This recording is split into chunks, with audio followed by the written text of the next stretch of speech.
ఇవాళ భారతదేశం అత్యంత తీవ్రంగా ద్వేషిస్తున్నటువంటి మనిషి నెహ్రూని అయితే ఎవరు గౌరవం కూడా కనీసం మర్యాద కూడా గౌరవించలేదు. నెహ్రూ చెడ్డవాడు అందరికీ తెలుసు కదా అంటే మాట్లాడుతున్నారు. నిష్పాక్షికంగా మీరు చరిత్రను అధ్యయనం చేస్తే భారతదేశంలో ప్రపంచవ్యాప్తంగా కూడా ఇంత ప్రేమాభిమానాలు ఒక్క మనిషి కూడా పొందలేదు.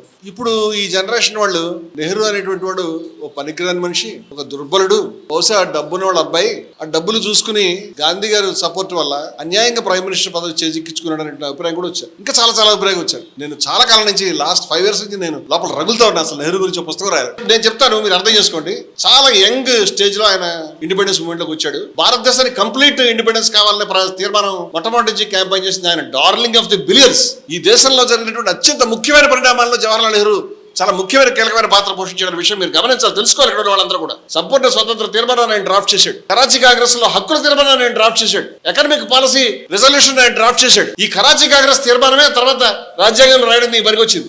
రాజ్యాంగంలో ప్రియాంబుల్ ఆయన డ్రాఫ్ట్ చేశాడు. ఆ ప్రియాంబుల్లో మనం అంతా గర్వించాల్సిన విషయం ఏంటంటే రాజకీయ, ఆర్థిక, సాంఘిక సమానత్వం అందరికీ దక్కాలనేటువంటి మాటలు జవహర్లాల్ నెహ్రూ రాశాడనే విషయం చెప్తున్నాను. ఎందుకు రాజకీయ, ఆర్థిక, సాంఘిక సమానత్వం, న్యాయం గురించి మాట్లాడే ఎవరు నెహ్రూ పేరు తీరు. నేను అనే విషయం ఏంటంటే నువ్వు ఈ స్వతంత్ర పోరాటంలో లేవు కాబట్టి, బ్రిటిష్ వాళ్ళ వెనకాల తిరిగావు కాబట్టి, జాతీయవాదం తెలియదు కాబట్టి, జాతి బ్రిటిష్ వాళ్ళ పరిపాలన ఉంటే నువ్వు కర్ర తిప్పుతూ కూర్చున్నావు కాబట్టి, నువ్వు జాతి వ్యతిరేకం కాబట్టి, నువ్వు ద్రోహి కాబట్టి, ఎవరు త్యాగం చేశారో, ఎవరు జైలుకి వెళ్ళారో ఆ నాయకుల మీద బురద చల్లడం నీ జీవిత లక్ష్యంగా పెట్టుకున్నావు కాబట్టి ఇవాళ మాట్లాడతావు. This is the history.